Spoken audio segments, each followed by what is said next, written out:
Hello everyone, welcome back to my YouTube channel Ragini online classes.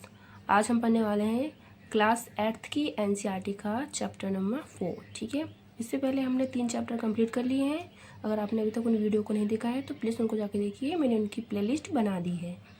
तो आज हम पढ़ेंगे अध्याय 4। ठीक है, तो अध्याय 4 का नाम है आदिवासी, दिकू और एक स्वर्ण युग की कल्पना। ठीक है, तो इसमें आदिवासियों के बारे में बात करेंगे, जो दिकू लोग होते थे उनके बारे में बात करेंगे और एक स्वर्ण युग की कल्पना। ठीक है, उनके बारे में हम बात करेंगे। तो अगर आपने अभी तक इस चैनल को सब्सक्राइब नहीं किया है तो इसको जल्दी से सब्सक्राइब कर लीजिए। ठीक है, और वीडियो अच्छी लगे तो लाइक करके कमेंट करके मुझे बताना। ठीक है, तो इसमें हम क्या क्या पढ़ेंगे। सबसे पहले पढ़ेंगे जनजातियाँ। जनजातियाँ क्या होती हैं, फिर झूम कृषि क्या होती है, झूम खेती। ठीक है, इसके बाद में शिकारी क्या होते हैं और संग्राहक क्या होते हैं, इनके बारे में पढ़ेंगे। इसके बाद में स्थायी कृषि के बारे में पढ़ेंगे। ठीक है, स्थायी कृषि क्या होती है। तो स्टार्ट करते हैं। सबसे पहले देखते हैं दिकू। दिकू कौन होते हैं, तो जो दिकू है वो बोलते हैं बाहरी लोग।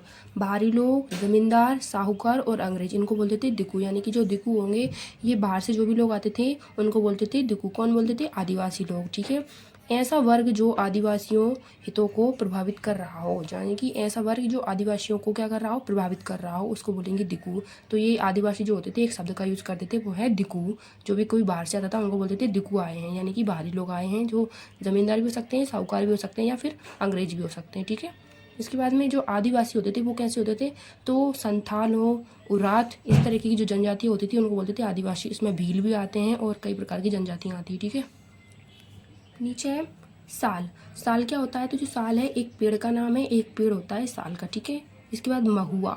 महुआ क्या होता है, एक फूल होता है जो शराब बनाने के लिए इस्तेमाल किया जाता है। शराब बनाने के लिए किसका इस्तेमाल किया जाता है, महुए का। ठीक है, इसके बाद उड़ीसा। उड़ीसा में जो होती है खोड़ समुदाय के लोग रहते थे। खोड़ समुदाय की जो जनजाति होती थी वो ज़्यादातर उड़ीसा में पाई गई। ठीक है, इसके बाद में मध्य भारत में कौन थे, तो मध्य भारत में बैगा होते थे। बैगा भी एक जनजाति है तो जो मध्य भारत में पाई जाती थी। ठीक है, तो बेगाओं के बारे में कुछ बातें हैं।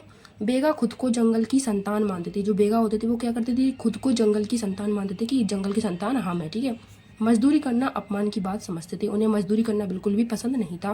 वो क्या करते थे, इसे अपनी अपमान की बात समझते थे कि मजदूरी करेंगे तो हमारा अपमान होगा, क्योंकि हम जंगल की संतान हैं और जंगल में रहने वाली चीज़ों से ही हम पलते हैं। ठीक है, इसके बाद नीचे है पंजाब के पहाड़ों में। जो पंजाब है उनके पहाड़ों में कौन रहते थे, तो बन गुर्जर रहते थे, बन गुर्जर। ठीक है, और आंध्र प्रदेश में रहते थे लंबाडिया। कौन, लंबाडिया। ये दोनों जो क्या करते थे, गाय और भैंस के झुंड पालते थे। गाय भैंस के जो झुंड होते थे वो बन गुर्जर और लंबाडिया प्रजाति पालती थी, जो कहाँ की थी, पंजाब के पहाड़ों में निवास करती थी और आंध्र प्रदेश में। ठीक है, और कश्मीर के बकरबाल। कश्मीर में कौन रहते थे, बकरबाल, जो बकरियां पालते थे। ठीक है, बकरियां कौन पालते हैं, बकरबाल पालते हैं। ठीक है, इसके बाद में ऊपर देखते हैं बिरसा मुंडा के बारे में जानते हैं। बिरसा मुंडा कौन थे, तो वैष्णव धर्म के थे। ये कौन से धर्म को मानते थे, वैष्णव धर्म। ठीक है, इसके बाद में आंदोलन आदिवासी समाज सुधारक। ये कौन थे, इन्होंने आंदोलन चढ़ाए हैं आदिवासियों के लिए और ये समाज सुधारक थे, अच्छे समाज सुधारक। ठीक है, इसके बाद में एक जनजातीय समूह। ये एक जनजातीय समूह से थे, एक छोटे से जगह से। ठीक है, इसके बाद में छोटा नागपुर में रहते थे। कहाँ रहते थे ये, तो ये छोटा नागपुर में रहते थे। जो कहाँ पे पड़ता है, छोटा नागपुर, वो पड़ता है झारखंड में। ठीक है, इसके बाद झूम खेती। झूम खेती जिसको घुमंतू खेती भी बोलते हैं। ठीक है, तो जंगलों में छोटे भूखंडों पर रहते होती थी। जंगलों में छोटे छोटे भूखंडों पर ये झूम खेती करते थे। ठीक है, जमीन पर उगी घास फूस उसको जलाकर साफ कर देते थे, और राख, जो राख बचती थी उसको क्या होते थे, उसमें राख में होती थी पोटास, और उसी राख को वो जमीन पर बिखेर देते थे। ठीक है, जिससे क्या होती थी, मिट्टी जो होती थी उपजाऊ होती थी। खेतों को जोतने और बीज रोपने के बजाय उन्हें बस खेत में बिखेर देते थे। ये क्या करते थे, ना तो खेतों को रोपते थे बल्कि उनको बिखेर देते थे ज़मीन पर। इस तरीके से निंदाई और खुदाई ये नहीं करते थे, डायरेक्ट उसको बीज को क्या करते थे, मिट्टी के ऊपर बिखेर देते थे। इस तरीके से ये झूम खेती करते थे। और जो राख होती थी उसमें क्या होती थी, पोटास होती थी। ठीक है, इसके बाद में आते हैं घुमंतू किसान। घुमंतू किसान कौन है, तो जो पूर्वोत्तर व मध्य भारत की पश्चिम पर्वतीय एवं जंगली पट्टियों में रहते थे। तो जो पूर्वोत्तर और मध्य भारत की जो पर्वतीय और जंगली पटरियाँ होती हैं उनमें ये रहते थे। ठीक है, इसके बाद में नीचे है ब्रिटिश मानव वैज्ञानिक, यानी कि जो एक ब्रिटिश मानव वैज्ञानिक है उनका नाम है वेरियर एल्विन। क्या नाम है? Verrier Elwin. ठीक है, ये कब से थे? 1930 से 1940 तक इन्होंने क्या किया है? इन्होंने कई साल इस टाइम से ये मध्य भारत के बेगा और खोर समुदाय में बिताए। इन्होंने क्या किया? मध्य भारत में जो बेगा और खोर समुदाय के लोग रहते थे उनके बीच जाकर इतना टाइम इन्होंने बिताया। ठीक है, और उन्होंने क्या कहा कि जो मध्य भारत की जो बेगा है वो क्या है?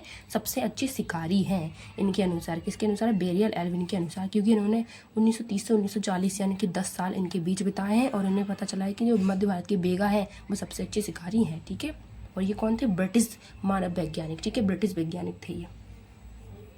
इसके बाद में स्थायी कृषि क्या होती है? तो जो स्थायी कृषि होती थी वो गौड़ और संताल लोग करते थे, गौड़ और संताल समुदाय के लोग। ये 19वीं सदी में जनजातीय कबीले एक जगह टिक कर खेती करते थे, हलों का इस्तेमाल करने लगे। ये क्या करने लगे? हलों का इस्तेमाल भी करने लगे। ठीक है, इसमें जो ब्रिटिश अफसर होते थे वो स्थायी कृषि लोग सभ्य लगे। इस और जो ब्रिटिश लोग होते थे उनको क्या लगा कि स्थायी कृषि करना अच्छा होता है, स्थायी कृषि करवाई जानी चाहिए। ठीक है, इसके बाद में बेवड़। बेवड़ क्या होता है? बेवड़ एक शब्द है, ये मध्य प्रदेश में घुमंतु खेती के लिए इस्तेमाल होने वाला शब्द है। यानी कि जो आदिवासी समुदाय घुमंतु खेती करेंगे उनको बेवड़ बोलते थे। क्या बोलते थे? बेवड़। और बेवड़ ज़्यादातर मध्य प्रदेश में पाए गए हैं। ठीक है, तो ये मोस्ट है, आप अच्छे तरीके से देख लेना। ठीक है, इसी तरीके से आप नोट्स बना लेना और उनको रिवीजन करना। इसके बाद में जंगलों में रहने वालों को वे जंगली और बनर मानते। ये जंगलों में जो लोग रहते थे, आदिवासी रहते थे, उनको वो क्या मानते थे? जंगली और वानर, यानी कि वानर मानते थे। ठीक है, आगे देखते हैं। इसके बाद आता है बेरियर एल्विन। बेरियर एल्विन जो क्या है? उनकी वे एक वैज्ञानिक है, हमने अभी पढ़ा है पीछे। तो बेरियर एल्विन द्वारा लिखित, उन्होंने क्या लिखा है? बेगा 1939 में लिखा है। उन्होंने क्या लिखा है? बेगा के ऊपर 1939 में एल्विन की एक अप्रकाशित रचना है जिसका नाम क्या है? Notes on the course. क्या है? Notes on the course. ठीक है, ये किसने लिखा है? ये ब्रिटिश वैज्ञानिक वेरियर एल्विन ने लिखा है। ठीक है, 1939 में। ठीक है, बेगा के ऊपर ये एक अप्रकाशित रचना है। इसके बाद में आता है सफ़ेद झंडा। तो आप देख सकते हैं सफ़ेद झंडा। सफ़ेद झंडा क्या था? विरसा राज का प्रतीक। जो बिरसा मुंडा होते थे उनके राज का जो प्रतीक था वो था सफ़ेद झंडा। ठीक है, स्थायी रूप से कृषि करने वाले किसानों को नियंत्रित करना आसान था। जो स्थायी रूप से कृषि करते हैं उनको नियंत्रित करना कैसा होता है? आसान होता है, क्योंकि वो एक ही जगह पर कृषि करते हैं।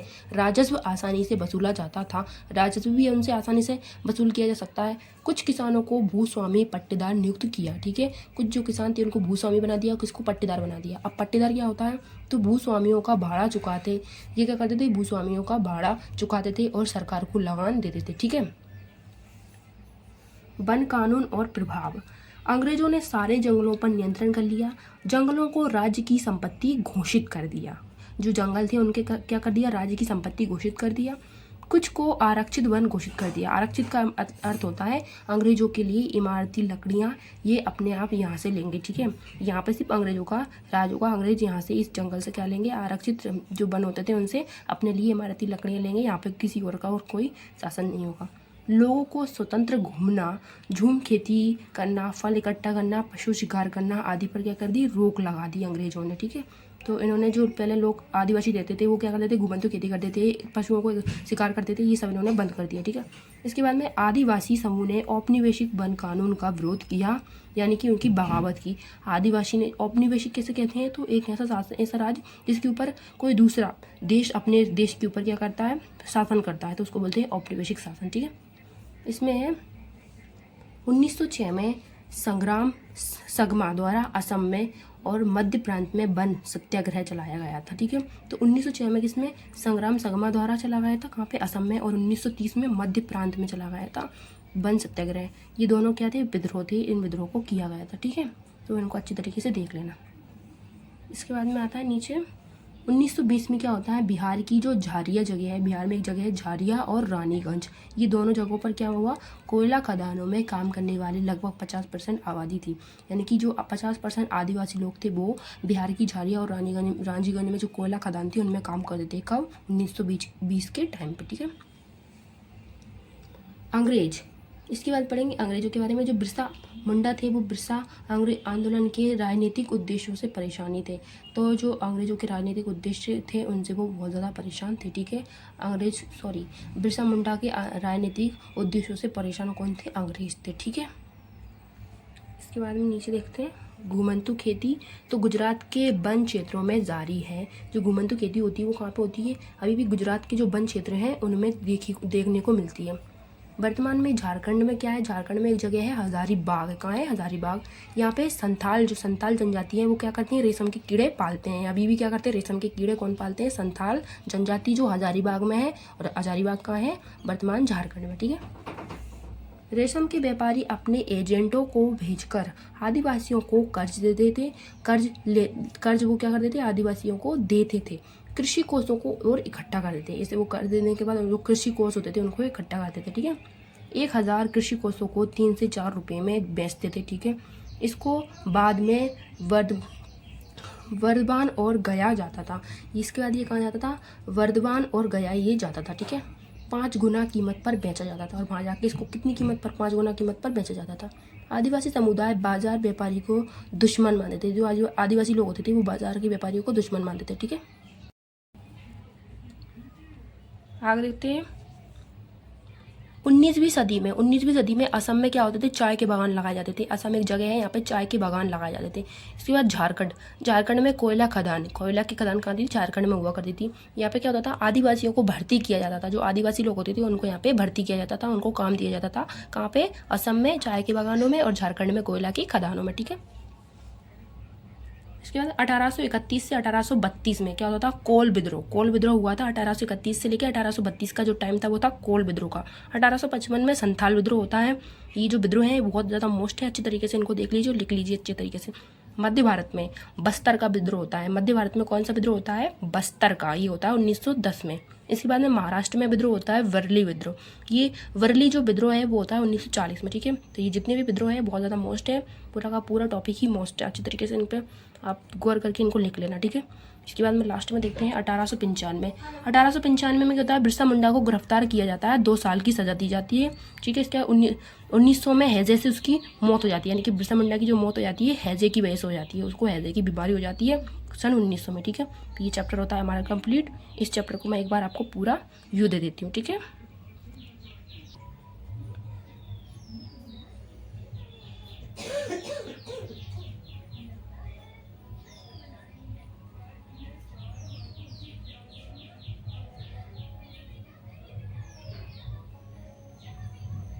वीडियो अच्छी लगती है तो लाइक कीजिए, शेयर कीजिए और ज़्यादा से ज़्यादा लोगों को इस चैनल से जोड़िए। ठीक है। अगर आप कमेंट करेंगे तो मैं अगले चैप्टर की वीडियो भी अपलोड कर दूँगी। ठीक है। तो कमेंट करके बताया कीजिए कि आपको अगले चैप्टर की वीडियो चाहिए कि नहीं चाहिए।